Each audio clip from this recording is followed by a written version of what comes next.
नमस्कार मित्रों, आज के इस वीडियो में एक बार फिर से आप सभी का बहुत बहुत हार्दिक स्वागत है।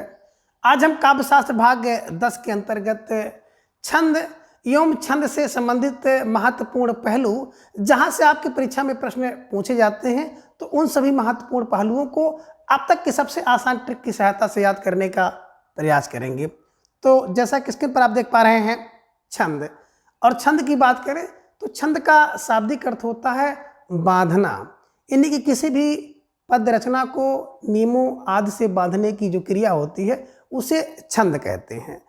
अब हिंदी साहित्य कोश के अनुसार अक्षर, अक्षरों की संख्या एवं क्रम, तो अक्षर, अक्षरों की संख्या एवं क्रम, मात्रा, गणना तथा यति गति आदि से संबंधित जो विशिष्ट नियम है, उन नियमों से नियोजित पद रचना को छंद कहते हैं। तो मोटी मोटी बात ही दिमाग में रख लीजिएगा कि क्या ऐसी पद रचना जिसमें क्या हो, अक्षर, अक्षरों की संख्या हो एवं क्रम, मात्रा, गणना हो तथा यति गति आदि से संबंधित जो विशिष्ट नियम हैं, अगर उन नियमों से नियोजित है तो उस पद को ही छंद कहते हैं। मोटा मोटा दिमाग में रख लीजिएगा, ठीक है। दूसरा है कि छंद शब्द का सर्वप्रथम उल्लेख है कहाँ मिलता है, तो आपका जवाब आना चाहिए था ऋग्वेद में, ठीक है ना। तो छंद ऋग्वेद, छंद शब्द सबसे पहले ऋग्वेद में, दिमाग में रखिएगा। यहां से प्रश्न बना है और बन सकता है, ठीक है। अब बता रहे हैं कि छंद शास्त्र के व्यवस्थित परंपरा का सूत्रपात पिंगलाचार्य के छंद सूत्र से होता है, इसलिए इसे पिंगल शास्त्र भी कहते हैं। तो ध्यान रखिएगा कि छंद शास्त्र के व्यवस्थित परंपरा का जो सूत्रपात है कहाँ से मिलता है, बोले पिंगलाचार्य के। कहाँ से? छंद सूत्र से मिलता है, इसलिए इसे पिंगल शास्त्र भी कहते हैं। एक बार परीक्षा में पूछा गया है, शायद टेट का था और या टीजीटी का था, दोनों में से कोई परीक्षा ऐसी थी जिसमें यहाँ से प्रश्न बने थे, ठीक है ना, कि छंद का एक अन्य नाम क्या है। तो छंद का एक अन्य नाम आप इसे कह सकते हैं पिंगल भी है। तो ध्यान में रखिएगा, क्यों? क्योंकि पिंगलाचार्य के आधार पर इसका नाम पिंगल रखा गया है। तो छंद सूत्र, और इसीलिए इसे पिंगल शास्त्र भी कहते हैं, ध्यान में रख लीजिएगा, ठीक है। बात करें पिंगलाचार्य ने जो छंद सूत्र की रचना सूत्र शैली में किया और ईस्वी पूर्व 200 के आसपास की है। तो ध्यान में रख लीजिएगा कि पिंगलाचार्य का जो छंद सूत्र है इसकी रचना कब हुई, बोले ईस्वी पूर्व 200 के आसपास की रचना है, ठीक है। चलिए अब आगे छंद के कुछ प्रमुख अवयव हैं, जिनमें आप कह सकते हैं चरण या पाद, वर्ण और मात्रा, और इसके बाद गण होते हैं, गण के बाद यति होती है और तुक होते हैं। तो ये सब क्या हैं, छंद के मोटे मोटे अवयव हैं। और कभी कभी प्रश्न पूछ लेता है निम्नलिखित में से कौन एक छंद का अवयव नहीं है, तो छोटा सा प्रश्न हो जाता है और आप गलती कर बैठते हैं, तो इसे भी देख लीजिएगा, ठीक है। अब चरण या पाद किसे कहते हैं, तो चरण या पाद का मतलब होता है कि किसी छंद की प्रधान यति पर समाप्त होने वाली पूर्ण पंक्ति को उसका एक चरण या पाद कहते हैं।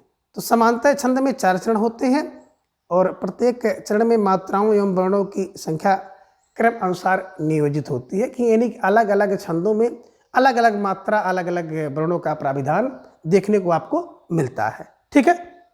तो पद का मतलब क्या होता है कि जहाँ पर एक लाइन पूरी हो जाती है, एक पंक्ति पूरी हो जाती है, उसी को एक पद कहते हैं, एक पाद कहते हैं, पद कहते हैं, चरण कहते हैं। तो दिमाग में रख लीजिएगा, ठीक है ना। तो यही है कि किसी छंद की प्रधान यति पर समाप्त होने वाली पूर्ण पंक्ति को उसका, ठीक है ना, चरण या पाद कहते हैं। तो जहाँ पर एक पंक्ति समाप्त हो जाती है, ठीक है। दूसरा है वर्ण और मात्रा। वर्ण और मात्रा की बात आप जान ही रहे हैं कि छंद 2 प्रकार के होते हैं, बाणिक और मात्रिक। यानी कि वर्णों की अगर गणना की जाती है तो बाणिक छंद होते हैं, मात्राओं की गणना होती है तो मात्रिक छंद होते हैं। इसे ध्यान में रखिएगा। इस प्रकार से जो ध्वनि का लिखित रूप है उसको वर्ण कहते हैं, और वर्ण 2 प्रकार के होते हैं, एक ह्रस्व एक दीर्घ। तो छंद शास्त्र में हम ह्रस्व और दीर्घ को मात्रा कहते हैं, है ना। ह्रस्व वर्ण को ह्रस्व मात्रा और दीर्घ वर्ण को हम लोग दीर्घ मात्रा कहते हैं छंद शास्त्र में। और ह्रस्व के लिए क्या करते हैं, एक डंडी लगाते हैं, और दीर्घ के लिए एक खंडाकार आ, जिसे आप यस कहते हैं, शब्द का प्रयोग किया जाता है, तो ध्यान में रख लीजिएगा, ठीक है ना। चलिए आगे गण की बात करते हैं। गण तो लघु और गुरु क्रमों से वर्णों की व्यवस्था एवं गणना करने के लिए तीन तीन वर्णों को स्वतंत्र समूहों की कल्पना की गई है, जिन्हें हम लोग गण कहते हैं, और गणों की संख्या कुल 8 है। तो ध्यान रखिएगा, बड़ा इंपॉर्टेंट प्रश्न यहाँ से बन सकता है कि गण कितने हैं, तो गण हैं कुल 8 गण हैं। या माता राजभान से लगा, या माता राजभान से लगा, कुल 8 गण हैं। और एक गण में कितने वर्ण होते हैं, बोले सर एक जो गण होता है उसमें 3 वर्ण होते हैं, ध्यान रखिएगा, ठीक है ना। 3 मात्रा नहीं होती है बल्कि 3 वर्ण होते हैं, ठीक है ना। जैसे या माता राजभान सा लगा, ठीक है ना, तो 3 वर्ण लेते हैं और एक गण का निर्माण करते हैं, तो दिमाग में रख लीजिएगा, ठीक है। आगे है यति, और यति की बात करें तो यति का अर्थ होता है विराम या विश्राम, ठीक है ना। जहाँ पर कोई पंक्ति का अल्प थोड़ी देर समय के लिए विराम लिया जाता है, रुकते हैं, उसी को यति कहते हैं, ठीक है ना। दूसरा है तुक, चरणांत के वर्णों की आवृत्ति को तुक कहते हैं। अंत में देखते होंगे ना, चरण में जो दोनों चरण जो होते हैं, उन चरण के अंत में कुछ ऐसे शब्द होते हैं जो दोनों में होते हैं, वही तुक होता है। और आप कहते हैं तुकांत, ठीक है ना, जैसे पाई पाई, आई आई, ठीक है ना। जैसे आपने पढ़ा है ना कि रघुपुर सदा चली आई, प्राण जाए पर वचन न जाए, तो चली आई और जाई, ये देखिए तुकांत है, तो इसे कहते हैं तुक, ठीक है। तो ध्यान में रख लीजिएगा। मोटी बात यही है कि क्या है कि जो छंद है, छंद का सर्वप्रथम जो उल्लेख ऋग्वेद में मिलता है। छंद शास्त्र का व्यवस्थित सूत्र पात्र किसने किया है, पिंगलाचार्य ने किया है। कहाँ, छंद सूत्र में किया है, इसलिए इसे पिंगल शास्त्र भी कहते हैं। और पिंगलाचार्य का जो छंद सूत्र है, इसकी रचना ईस्वी पूर्व 200 के आसपास की गई है। इसके छंद के अवयव की बात करें तो चरण या पाद, मात्रा और वर्ण, और आप देख पा रहे हैं गण, यति और तुक। गण की बात करें तो कुल 8 गण हैं, और एक गण में कितने, बोले एक गण में 3 वर्ण होते हैं, इसे ध्यान रख लीजिएगा। आगे आप देख पा रहे हैं कि मात्रा और वर्ण के विचार के आधार पर जो छंद हैं, छंद के 2 भेद होते हैं। एक तो आप देख पा रहे हैं मात्रिक, और दूसरा है बाणिक छंद, ठीक है ना। अब इन सबको थोड़ा सा दिमाग में रखने के लिए हम लोग एक ट्रिक का सहारा लेंगे कि कौन कौन से बाणिक छंद हैं और कौन कौन से मात्रिक छंद हैं। बात करें मात्रिक छंद की, तो मात्रिक छंद भी 3 प्रकार के होते हैं। एक है सममात्रिक, दूसरे अर्धसममात्रिक, और तीसरे हैं विषम मात्रिक। कैसे दिमाग में रखें, तो देखिए जो सममात्रिक होते हैं, सममात्रिक में क्या होता है कि चारों चरण होते हैं और चारों चरणों में समान मात्राएं होती हैं, ठीक है ना। और ये कौन कौन से प्रमुख हैं, तो इनको देख लीजिएगा कि चौ चौ रोगी हरि, चौ चौ रोगी हरि, यानी कि ये जो आप ट्रिक में देख रहे हैं चौ चौ रोगी हरि, ये छंद बिल्कुल सममात्रिक छंद हैं, यानी कि इनके सभी चरणों में समान मात्राएं आपको देखने को मिलती है। अब चौफार, एक तो मिल जाएगा आपको चौपाई, दूसरा चौफार चौपाई है, तीसरा है रोफार रोला, गी फार गीत का, और हरि फार हरि गीत का। तो कहने का आशा है कि ये 3, 2, 5 जो आप देख पा रहे हैं, ये सामान्य रूप से बड़े महत्वपूर्ण छंद हैं और ये सममात्रिक छंद हैं। कभी कभी प्रश्न यही बन जाता है निम्नलिखित में से कौन सा एक छंद जो है सममात्रिक है। तो सममात्रिक छंद का ट्रिक आप यही दिमाग में रख लीजिएगा कि चौ चौ रोगी हरि, चौ चौ रोगी हरि, है ना। तो चौ चौ रोगी, चौफार चौपाई, चौफार चौपाई, रोफार बिल्कुल रोला, गी फार गीत का, और हरि फार हरि गीत का, चौ चौ रोगी हरि, चौ चौ रोगी हरि, ठीक है ना। ये सममात्रिक छंद है। दूसरा आप देख पा रहे हैं कि अर्धसममात्रिक। तो अर्धसममात्रिक छंदों को कैसे दिमाग में रखेंगे, तो इसका भी एक क्लू आपको बनाना पड़ेगा कि यही क्लू बन रहा है कि बर दो सो, बर दो सो, है ना। कोई बर दो सो, बर दो सो, तो बर फार बरवे बिल्कुल अर्धसम है। दूसरा है दोहा, अर्धसम छंद है। तीसरा है सोठा, अर्धसम है, और उल्लाला, ये भी अर्धसम है। अब अर्धसम मात्रिक के जो छंद हैं उसमें क्या होता है कि जो 4 चरण या पाद होते हैं उन 4 चरण या पादों में से 2 में सम मात्राएं होती हैं, जैसे पहले और तीसरे में और दूसरे और चौथे में सम मात्राएं माने समान मात्राएं होती हैं। इस कारण से इसे अर्ध सम मात्रिक छंद कहा जाता है। ठीक है ना। आपने बरवै को देखा होगा 12 और 7, दोहा को आपने देखा होगा 13-11, है ना, सोठा को आपने देखा होगा 11-13। इसी प्रकार से उल्लाला को भी आपने देखा ही होगा। तो आप इस प्रकार से दिमाग में बैठा लीजिएगा कि जो अर्धसम छंद होते हैं उनमें क्या होता है, बिल्कुल पहले और तीसरे में समानता होगी, दूसरे और चौथे जो पाद में मात्राओं की संख्या जो है समान होती है। इस कारण से इसे अर्धसम कहते हैं। और सम मात्रिक में सभी जो चरण या पाद होते हैं सब में बिल्कुल समान मात्राएं होती हैं, इस कारण से उसको सम मात्रिक कहते हैं। और तीसरा है विषम मात्रिक छंद। इस छंद में भी मात्राओं की गणना की जाती है, लेकिन मात्राओं की गणना की जाती है इसलिए इसे विषम मात्रिक छंद कहते हैं। और इसके सभी जो पाद हैं, सभी पाद या चरण में विषम मात्रा होती, अलग अलग मात्राएं होती हैं, इसलिए इसे विषम मात्रिक छंद कहते हैं। और इसके अंतर्गत 2 आते हैं। कौन कौन है? कुछ विषम मात्रिक कितने बोले सर? कुछ हैं, कुफार, कुंडलिया और छाफार, छप्पे। विषम मात्रिक छंद कितने बोले सर? विषम मात्रिक छंद तो कुछ ही हैं, कुफार, कुंडलिया और छाफार, छप्पे। ठीक है ना। तो देखिए प्रश्न क्या बन सकता है। पहला प्रश्न तो आपका ही बन सकता है कि निम्नलिखित में से कौन सा छंद जो है सम मात्रिक है। और सम मात्रिक छंद के लिए आपका ट्रिक बनेगा चौचौ रोगी हरि, चौचौ रोगी हरि। दूसरा प्रश्न ये बन सकता है कि कौन सा अर्ध सम मात्रिक है, तो बरदो सो। तीसरा प्रश्न ये भी बन सकता है कि कौन सा विषम मात्रिक है, तो विषम मात्रिक तो कुछ ही हैं। कौन है? कुछ, कुंडलिया और छप्पे, ये विषम मात्रिक छंद हैं। ठीक है। अब एक प्रश्न ये भी बन सकता है कि निम्नलिखित में से कौन सा छंद वैदिक है और कौन सा मात्रिक है। तो सभी मात्रिक छंदों को आप आसानी से दिमाग में रख लीजिएगा कि मात्रिक के लिए क्या करेंगे, चौचौ रोगी हरि। चौचौ रोगी हरि क्या है? ये बिल्कुल मात्रिक वाले हैं, यानी कि सम मात्रिक वाले हैं। उसी में फिर रखेंगे क्या, बरदो सो कुछ, बरदो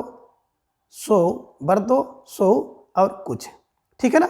यानी कि ये तीनों सूत्र को दिमाग में रख लीजिएगा और सभी मात्रिक जो छंद हैं उनको दिमाग में बैठा लीजिएगा। इस प्रकार से मोटे रूप से आप मात्रिक छंद और बाणिक छंद की पहचान कर सकते हैं कि मात्रिक छंद के लिए आप ट्रिक लगाइएगा चौचौ रोगी हरि और बरदो सो कुछ।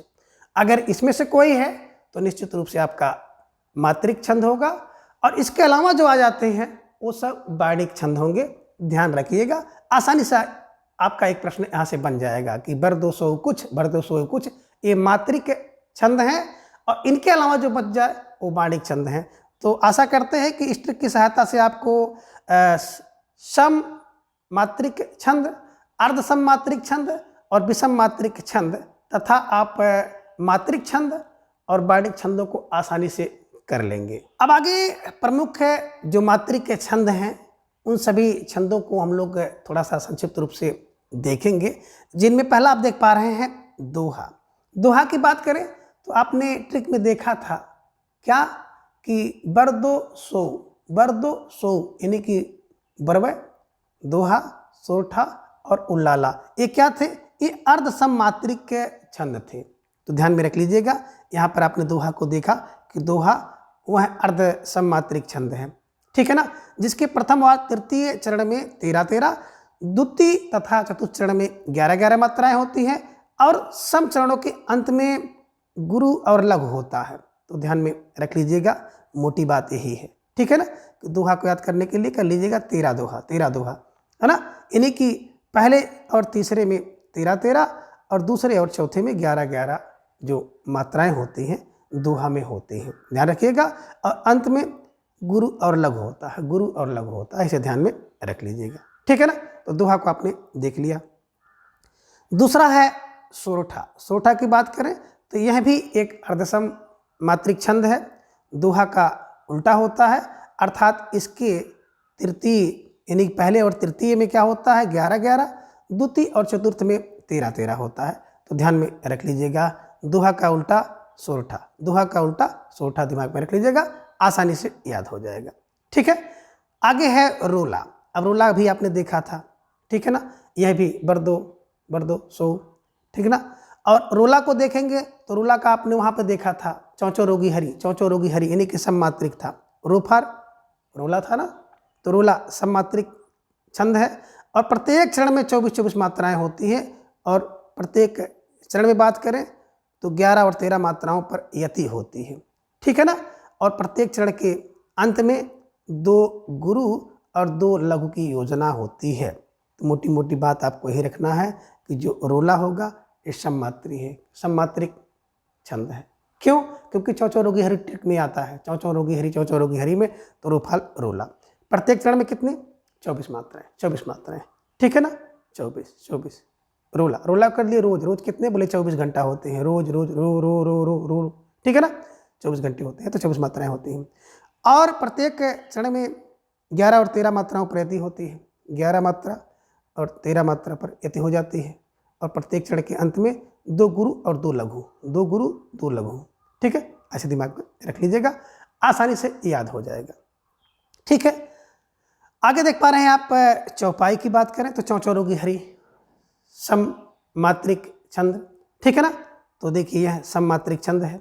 इसके प्रत्येक चरण में 16-16 मात्राएं होती हैं और अंत में 2 गुरु बण होते हैं तथा अंत में जगड़ और तगड़ आना वर्जित है ना। अंत में जत आना वर्जित है, या आप कह सकते हैं तज, जगड़ और तगड़ा का आना वर्जित है, ठीक है। तो ध्यान में रख लीजिएगा क्या कि चौचो रोगी हरी से चौपाई एक सममात्रिक छंद है। प्रत्येक चरण में कितना? 16-16 मात्राएं हैं। अंत में क्या होता है? 2 गुरु बण होते हैं, ठीक है ना। अंत में 2 गुरु बण होते हैं और अंत में जगड़ और तगड़ का आना वर्जित है, ध्यान में रख लीजिएगा, आसानी से आपका प्रश्न बन जाएगा। और चौपाई को सभी लोग जानते हैं, है ना, बचपन से ही पढ़ते आ रहे हैं। आगे है बरवय, यह भी अर्ध सममात्रिक छंद है ना। आपने पढ़ा था बरदो सो, बरदो सोई, बरफार, बरवय। और इसके विषम चरणों में यानी कि पहले और तीसरे में 12-12, दूसरे और चौथे में 7-7 मात्राएं होती हैं और इसके सम चरणों में के अंत में प्रायः जगड़ और तगड़ पड़ता है, जगड़ और तगड़ पड़ता है, जबकि चौपाई में जगड़ और तगड़ का मना किया गया है, ध्यान में रख लीजिएगा, ठीक है। क्या देखा आपने? बरदोसो से बरवय अर्धसम मात्रिक छंद है। विषम चरण यानी कि पहले और तीसरे में कितना? 12-12, दूसरे और चौथे में 7-7 होता है ना। और इसके सम चरणों के अंत में प्रायः जगड़ और तगड़ पढ़ते हैं, ध्यान में रख लीजिएगा, आसानी से आपका ये प्रश्न बन जाएगा। इन्हीं की वर्मों में कुल 19, ठीक है ना, 19 मात्राएं होती हैं। चलिए अगला आप देख पा रहे हैं छप्पे। तो छप्पे को आपने पढ़ा था कुछ छा, है ना। इन्हीं के कुछ क्या होते हैं? कुछ विषम मात्रिक होते हैं। तो छप्पे वह विषम मात्रिक छंद है, आपको मिल गया, जो 2 छंदों यानी कि रोला और उल्लाला के मिश्रण से बनता है ना, है ना। कैसे दिमाग में रखेंगे? रो रो रो, कैसे रो? बोले छाती पीट पीट, छप्पे छप्पे छप्पे, है ना। तो यानी कि छप्पे में रो रो, छाती पीट पीट लो रो, तो रोला और उल्लाला दोनों होते हैं, ठीक है ना। अब रोला और उल्लालों के मिश्रण से बनता है रोआ, भी आपने देखा है कि चौचो रोगी हरी के हिसाब से रोला सममात्रिक है, ठीक है ना। उल्लाला, है ना, उल्लाला कहाँ पे है ना, सो बरदो सोई अर्ध सममात्रिक है। तो रोला और उल्लाला के मिश्रण से क्या बना है? छप्पे बना है। तो छप्पे को याद करने के लिए आप कर दीजिएगा कि छाती पीट पीट रो, ठीक है ना, मिश्रण से बनता है, जिसमें 6 चरण होते हैं। प्रथम 4 चरणों में 24-24 मात्राएं और अंतिम 2 चरणों में 26 या 28 मात्राएं होती हैं, ध्यान में रख लीजिएगा, ठीक है ना। तो छप्पे से महत्वपूर्ण बातें हैं, यहाँ से प्रश्न बनता है कि छप्पे किन की मेल से बनता है।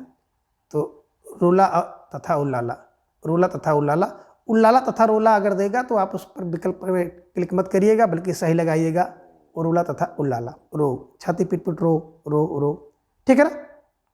कुल 6 चरण होते हैं। प्रथम चरण में 24-24 होती हैं और अंतिम 2 में 26 से 28 मात्राएं होती हैं, इसे दिमाग में रख लीजिएगा, आसानी से बैठ जाएगा। अगला है कुंडलिया। बात करें कुंडलिया, कुछ में आप देखेंगे कुंडलिया भी उसी में था, है ना। कुछ यानी कि क्या है? कुंडलिया वह विषम मात्रिक छंद है, जो 2 छंदों का मेल इसमें भी होता है, दोहा और रोला। देखिए कुंडल को अगर बांधना होगा ना, डोरा से बांधो, डोरा, डोरो, डोरो, डोरा से कुंडल बांधते हैं और कान में पहनते हैं, ठीक है ना। डोरा दोहा और रोला के मिश्रण से बनता है, जिसमें भी 6 चरण होते हैं और प्रत्येक चरण में 24-24 मात्राएं होती हैं। दोहे का चरण रोला के प्रथम को दोहराया जाता है। तो दिमाग में रख लीजिएगा कि जो दोहे का चरण होता है, दोहे का चरण रोला के प्रथम चरण में दोहराया जाता है। बस दिमाग में ऐसे रख लीजिएगा, आसानी से आपका प्रश्न बन जाएगा। यहाँ से प्रश्न बनता है कि कुंडलिया में किन किन, है ना, छंदों का मिश्रण होता है। तो दिमाग में रख लीजिएगा कौन कौन होते हैं। डोरा होता है, दोहा और रोला का मिश्रण होता है, ये 2 छंदों का मिश्रण होता है कुंडलिया में। तो मोटा माटी आप ऐसे दिमाग में इसे रखने का प्रयास करिएगा। अब प्रमुख मात्रिक छंदों को एक बार फिर से थोड़ा सा ससरे रूप में हम लोग देखेंगे कि क्या आपने देखा। दोहा, दोहा क्या है, अर्धसमात्रिक छंद है। पहले और तीसरे क्या बिल्कुल चरण में 13-13, दूसरे चौथे में 11-11। सोठा बिल्कुल अर्धसमात्रिक, दोहे का उल्टा है, यानी कि पहले और तीसरे में 11-11, दूसरे चौथे में 13-13 मात्राएं आपको देखने को मिलेंगी। बात करें रोला की तो चौचौ रोगी हरि, हरि से आ जाएगा, सम्मात्रिक छंद है, प्रत्येक क्षण में 24-24 मात्राएं होती हैं और प्रत्येक चरण की बात करें तो 11 और 13 पर यति होती है ना। और चरण के अंत में 2 गुरु और 2 लव की योजना इसमें होती है। चौपाई की बात करें, सम्मात्रिक छंद है, प्रत्येक चरण में 16-16 मात्राएं होती हैं। बरवय एक अर्धसम्मात्रिक छंद है और विषम चरण यानी कि पहले और तीसरे में 12-12, दूसरे और चौथे में 7-7 मात्राएं होती हैं, ठीक है। छप्पे की बात करें तो छप्पा एक विषम मात्रिक छंद है, विषम मात्रिक छंद है जिसमें 2 छंदों का मिश्रण है, छाती पित पिटरो, रुला और उल्लाला, ठीक है ना। कुंडलिया की बात करें, विषम मात्रिक छंद है जिसमें 2 छंदों का मिश्रण है, दोहा और रोला, डोरा, डोरा, कुंडल को डोरा से बांधते हैं। तो इन सभी ट्रिक की सहायता से आप इन सभी जो मात्रिक छंद हैं आसानी से याद कर सकते हैं, ठीक है। चलिए अब आगे प्रमुख है जो वाणिक छंद हैं, उन वाणिक छंदों को हम लोग देखेंगे, जिनमें इंद्र ब्रजा की बात करें तो इंद्र ब्रजा एक वाणिक छंद है जिसके प्रत्येक चरण में 11 वर्ण होते हैं, जो इस क्रम में रखे जाते हैं, 2 तगड़, 1 जगड़ और अंत में 2 गुरु वर्ण होते हैं, ठीक है ना। तो दिमाग में रखिएगा कि इंद्र में क्या होता है, बोले इंद्र में 2 ता और क्या होता, 1 जा होता है। तो आप दिमाग में रखिए ततज, इंद्र क्या है, ततज हैं और अंत में 2 कौन होता है, गुरु वर्ण होता है। दिमाग में ऐसे रख लीजिएगा। कुल कितने वर्ण होते हैं, 11 वर्ण होते हैं, दिमाग में रखिएगा, ठीक है। दूसरा बात करते हैं दुर्त विलंबित का। तो दुर्त विलंबित भी एक वाणिक छंद है जिसके 4 चरण होते हैं और प्रत्येक चरण में 12-12 वर्ण होते हैं, एक ना।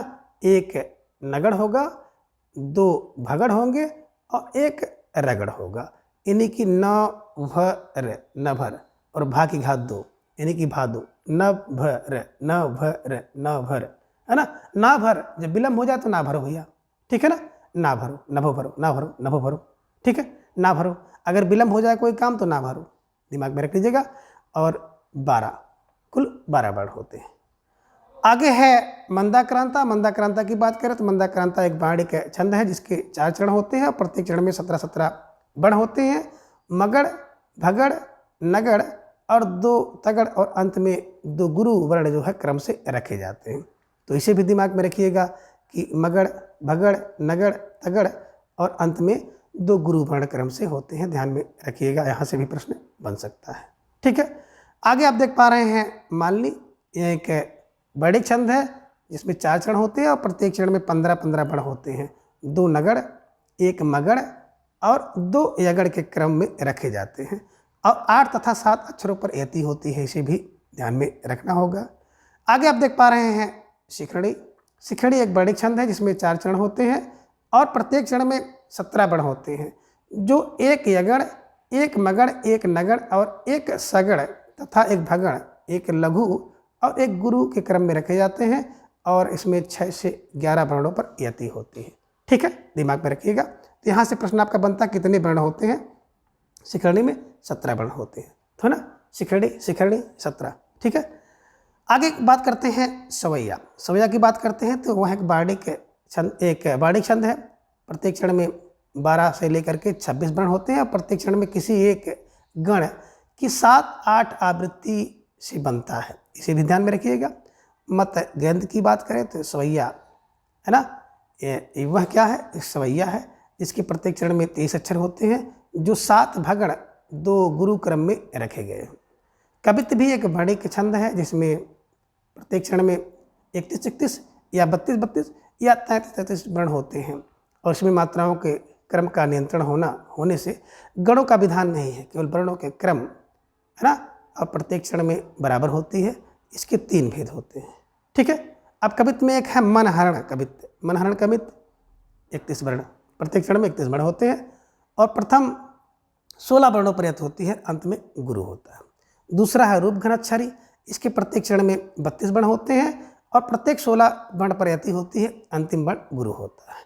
आगे है देव घनाक्षरी, प्रत्येक चरण में 33 वर्ण होते हैं और प्रत्येक 8वें वर्ण पर विराम होता है, अंतिम 3 वर्ण लघु होते हैं, इसे भी ध्यान में रखना होता है।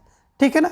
अब चरण में जो मात्राओं की संख्या कम या अधिक के आधार पर हम लोग जो मात्रिक छंदों को देखेंगे, फिर वर्णिक छंदों को देखेंगे। ठीक है ना।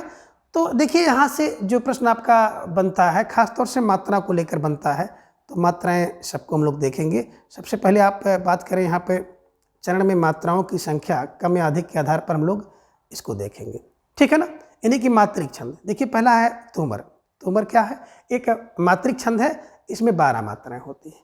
कैसे दिमाग में रखेंगे कि ढेर सारे छंद हैं और सबकी अलग अलग मात्राएं हैं, सबके अलग अलग वर्ण हैं, कैसे दिमाग में रखेंगे। तो भैया देखिए दिमाग में मार, मार क्या होती है, बार बार होती है, दोबारा होती है, बार बार दोबारा दोबारा बार 12, तोमर में 12 मात्राएं। ठीक है।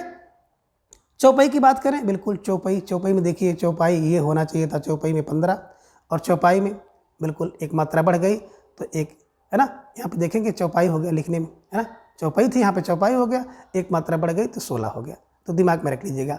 मार कैसे होती है, बोले सर मार तो दोबारा होती है, दोबारा माने 12 मात्राएं। चौपाई में एक कम है तो चौपाई से एक कम है तो एक कम होगा, यानी कि 15 होगा। चौपाई चौपाई 4 पैर वाले 16 है ना, तो दिमाग में रख लीजिएगा। ठीक है। आगे आप देख पा रहे हैं एक छंद है अरिल्य। अरिल्य को आप कर लीजिएगा करिल्य 16। और श्रृंगार की बात करें तो श्रृंगार, श्रृंगार कितने हैं, बोले सर 16 है, तो 16 श्रृंगार, श्रृंगार में 16 मात्राएं। और अरिल्य की बात करें तो अरिल्य में भी होता है 16 मात्राएं, इसका भी ध्यान में रखें। तो अरिल्य 16 और श्रृंगार 16। ठीक है। आगे बात करते हैं बरवे। बरवे की बात करते हैं तो बरवे एक छंद है और बरवे में कितने, बोले 12-7, 12-7 19, 12-7 19, कितने हैं, 19 मात्राएं। पीयूष की बात करें तो पीयूष में 19, पीयूष वर्धक एक छंद है 19, तो दिमाग में रख लीजिएगा कि कौन, बोले पीयूष जो है 12 में पढ़ता है और क्या है, 19 वर्ष का है। पीयूष 12 में पढ़ता है और 19 वर्ष का है। 12 की बात करें तो बरवे में 19, पीयूष की बात करें तो पीयूष वर्धक 19, यानी कि 19 मात्राएं हैं। ठीक है। आगे देखिए राधा है ना, तो राधिका और कुंडल, राधिका और कुंडल। ठीक है ना, दिमाग में रखिएगा। राधिका क्या करती है, कानों में 2-2 कुंडल पहनती हैं, 2-2 कुंडल पहनती हैं, यानी कि 22। ठीक है ना। अब राधिका कानों में 2-2 फार 22, कुंडल फार 22। देखो कोई व्यक्ति कुंडल पहनेगा ना, 2-2 कुंडल पहनेगा है ना, एक कुंडल नहीं पहनेगा, 2-2 पहनेगा, तो दिमाग में रखिएगा दोनों कानों पहनेगा 2-2। और राधिका ठीक है ना, 2-2 कुंडल दिमाग में रखिएगा, यानी कि राधिका और कुंडल दोनों 22, 2-2 हैं, है ना, 22 मात्राएं दोनों में होती हैं। आगे देखेंगे आप दोहा रोला, रोला दोहा सोठा रूपमाला। ठीक है ना, ये क्या देख रहे हैं, इनमें 24 मात्राएं हैं, है ना, तो रोला दोहा सोठा। तो यहाँ पे देखिए ओ मात्रा वाले 3 हैं, है ना, रो दो सो, है ना, रो 200 बिल्कुल 24 मात्रा वाले हैं। तो रोला 24, दोहा 24 और सोठा 24। तो दोहा और सोठा से आप परिचित हैं, रोला से भी आप परिचित हैं, और रूपमाला को इसी बगल में रख लीजिएगा। रो दो सोर करके, सोरू सोरू सोरू सोरू सोरू, तो दिमाग पर रखिए, रो दो सोरू, रो दो सोरू, रो दो सोरू, है ना, कब, बोले 24 घंटा में, 24 घंटा में एक बार रो दो भैया, यानी कि 24 मात्राएं इसमें है, रोला दोहा सोठा और रूपमाला में। ठीक है। गीतका की बात करें तो गीतका एक छंद है और गीतका छंद में कितनी, बोले सर 26 मात्राएं हैं। तो गीतका 26। गीतिका 26 की। कोई गीता नाम की लड़की है या गीतिका है, कितनी बोले 26 वर्ष की है। सरसी, सरसी को हम लोग करते हैं रस्सी, रस्सी कितनी बोले 27 रस्सी चाहिए। कितनी रस्सी चाहिए? 27 रस्सी चाहिए। 27 दिमाग में रख लीजिएगा। हरि गीत का बोले 28, हरि गीत का 28 है ना। हरि गीत का कितने बोले 28। हरि की गीत कितनी है बोले हर की गीत तो 28 गीत है, ध्यान में रख लीजिएगा। और उल्लाला की बात करते हैं, उल्लाला भी 28 में है। तो हरि की गीत और उल्लाला 28 है, ठीक है ना। हरि गीत का 28 और उल्लाला 28। तो हर की गीत और उल्लाला कितने हैं बोले 28 हैं, ध्यान में रख लीजिएगा। और वीर भी है ना, वीर भी 28 है। तो दिमाग में रख लीजिएगा क्या बोले वीर हऊ है ना। 28 वर्ष का व्यक्ति क्या होता है? वीर हो होता है, वीर होता है। वीर फार, वीर में 28 मात्राएं। हा फार हरि गीत का में 28 और ऊ फार उल्लाला में भी 28 मात्राएं होती हैं, इसे ध्यान में रखिएगा। आगे हैं सार, सार की बात करें तो 29, ठीक है ना। दिमाग में रख लीजिएगा। किसी का साला हो, सार कितने बार बोले 29 वर्ष का है, बस दिमाग में रखिएगा सार 29। या आप कह सकते हैं सार क्या है, बिल्कुल सार तो 29 पृष्ठ का है ना। या सार में 29 मात्राएं हैं, दिमाग में रख लीजिएगा। तटंग टाट बोले भैया 30 टाट, ठीक है ना। आला बोले 31 आला, ठीक है ना, 31 आला। आप कुंडलिया, कुंडल को आप बांधेंगे डोरा से, दोहा और रोला। छप्पे छाती पीट रोएंगे, रोला और उलाला। तो दिमाग में ऐसे रख लीजिएगा, आसानी से हम आशा करते हैं कि दिमाग में बैठ जाएगा, ठीक है ना। फिर आप देख लीजिए कुंडल डोरा से छाती पीट रो, ये दिमाग में रख लीजिएगा। एक बार फिर मोटे तौर पर आप सरसरी निगाह में से देख सकते हैं कि मारपीट बोले भैया मारपीट दोबारा ना करो। चौपाई में 15 है ना, क्यों? क्योंकि चौपाई में 16 होता है, तो चौपाई में कम है, एक कम हो जाएगा चौपाई। आरिल की बात करते हैं श्रृंगार 16 करो, ठीक है ना। बरवे 19 और पीयूष तो क्या करते हैं 12 में, पीयूष 12 में पढ़ता है, 19 वर्ष का है, ठीक है ना। राधिका अपने कन्नों में 2 कुंडल पहनती है। रो कले हैं रो दो सोरू रो दो है ना। क्या 24 घंटे में एक बार तो रो ही दो, 24 मात्राएं हैं। गीत का बिल्कुल 26 की है। रस्सी 27, हरि गीत का 28, उल्लाला 28, वीर 28 और सार कितना बोले 29 मात्रा का सार है। टाट 30 का, आला 31 का। कुंडलिया डोरा से बांधी जाती है और कोई व्यक्ति रोता है तो छाती पीट रोता है, छाती पीट रो, ठीक है ना। इस तरह से आप इन सभी क्लू की सहायता से आप इन्हें आसानी से याद कर सकते हैं। आगे हम लोग देखेंगे कि चरण में वर्णों की संख्या यानी कि कम से अधिक के आधार पर आप वर्णिक छंदों को भी हम लोग क्रम अनुसार देखेंगे। तो वर्णिक छंद की बात करें तो पहला आप देख पा रहे हैं स्वागता। देखिए यहाँ पे हम लोग करेंगे वर्ण या रंग कर लेंगे, थोड़ा सा आपको वर्णिक मिल जाएगा, ठीक है ना। अब वर्ण या रंग देखिए, स्वागत में क्या होता है, बिल्कुल स्वागत में भैया एक रंग के सब लोग कपड़े पहन के आते हैं। एक रंग के मतलब एक करके 11 हो जाते हैं। तो स्वागत में क्या हो जाओ, एक वर्ण में हो जाओ सब लोग। एक वर्ण माने एक वर्ण बराबर 11 वर्ण में, एक करके 11 वर्ण, ठीक है ना। तो स्वागत में एक करके एक वर्ण, एक के वर्ण में सब लोग कपड़े पहन के आ जाते हैं, एक ही वर्ण में एक कलर में आ जाते हैं स्वागत में, ठीक है, इन्हीं के 11। भुजंगी, बिल्कुल भुजंगी एक कलर की होती है। भुजंगी काला होता है ना, तो बिल्कुल एक कलर की होती है। एक कलर माने 11, एक 11, ठीक है ना। सालिनी, अगर किसी को आपको साल देना है भैया ना, तो एक कलर की ही साल दीजिए। एक वर्ण की साल हो सबको। लाल दे रहे हो सबको लाल दो, काली दे रहे हो तो सबको काली दो, ठीक है ना, एक वर्ण की। और इंद्र ब्रजा, इंद्र के पास क्या है, ब्रज है, बोले एक कलर के एक कलर के ब्रज हैं। और उपेंद्र ब्रजा के पास भी, जब इंद्र के पास होगा तो उपेंद्र ब्रजा के पास भी होगा एक कलर का 11। और उपजाति, सबकी एक उपजाति होती है, सब वर्ण की एक उपजाति होती है। तो मोटा मोटा क्लू आपको क्या मिला कि स्वागत में क्या करिए, एक वर्ण के सब लोग कपड़ा पहनिए। भुजंगी एक वर्ण की होती हैं, एक ही वर्ण की होती हैं। सालनी, साल अगर आपको देना है तो बिल्कुल एक वर्ण का ही दीजिएगा सबको। इंद्र ब्रजा के पास एक वर्ण के है ना है। और उपेंद्र ब्रजा भी एक वर्ण के होंगे और सबकी एक उपजाति होती है। कोई भी जाति हो सबकी एक उपजाति होती है, ठीक है। आगे बात करते हैं वंशस्थ की बात करें तो वंश में क्या होता है, दोबारा वृद्धि होती है, दोबारा। तो वंश के दूसरे वर्ण की वृद्धि होती है दोबारा, वंश 12। भुजंग प्रयात, देखिए भुजंग प्रयात क्या करेगा भैया, भुजंग अगर किसी भुजंग को आप मार दी हो ना तो बार बार क्या करेगा, दोबारा आपसे बदला लेगा। दोबारा भुजंग प्रयात क्या करेगा, दोबारा बदला लेगा। दोबारा माने 12, ठीक है। द्रुत विलंबित, भैया देखो अगर 12 बजे पहुंच जाओगे, है द्रुत विलंबित, है ना, 12 बजे पहुंचोगे तो क्या हो जाओगे, तब तो आप विलंब हो जाओगे। द्रुत जल्दी करो नहीं तो विलंब हो जाओगे। कब, अगर 12 बजे पहुंचोगे तो विलंब हो जाओगे। और दोबारा विलंब हो जाओगे, इसलिए क्या करो, द्रुत करो, जल्दी करो, ठीक है ना। तो वंश दोबारा बढ़ता है, वंशस्थ। भुजंग दोबारा बदला ले लेगा, 12 होता है। द्रुत करो नहीं तो दोबारा विलंब हो जाओगे, ऐसे दिमाग में रख लीजिएगा। दोबारा माने 12। अगर आप विलंब हो गए, 12 बजे पहुंचे तो क्या करो, तो क्या करो, टक टक ताको भैया, 12 बजे पहुंचोगे तो ताको, ठीक है ना। अब बसंत तिलका 14 भैया, तिलक 14 वर्ष बाद, है ना। दिमाग में रखिएगा किसकी तिलक, बोले रामचंद्र की तिलक हुई, ठीक है, ऐसे दिमाग में रख लीजिएगा। मालिनी बोले मालिनी कितनी मालिनी, बोले 15 मालिनी आती है, 15 माला लाती है। तो मालिनी कितनी, बोले 15 माला लाती है, ठीक है। आगे है मंद्रा कांत्रा, तो मंद्रा कांत्रा, मंदा अपने कांता के साथ एक साथ रहती है, मंद्रा कांता के साथ एक साथ रहती है। और शिखड़ी भी अपने कांता के साथ, शिखड़ी एक साथ रहती है। तो दिमाग में रख लीजिएगा कि मंदा अपने कांता के साथ एक साथ, शिखड़ी अपने, है ना, एक साथ रहती है। तो शिखड़ी। शार्दुल विक्रीडत 19, है ना। अब शार्दुल के कितने बोले दांत हैं, 19 दांत हैं, एक कम 20, कहते बिसाहा नहीं हुआ अभी, ठीक है। दिमाग में रख लीजिएगा, जो बिसाहा हो जाता है ना तो जिसको काट लेगा भैया वो, है ना, जहर फैल जाएगा, मर जाएगा। तो दिमाग में रख लीजिएगा कि वो शार्दुल है ना। शार्दुल माने शेर हो गया, दिमाग में रखिएगा। शेर के कितने दांत, बोले सर 19 दांत हैं, अभी 20 दांत नहीं हुए, बिसाहा नहीं हुआ।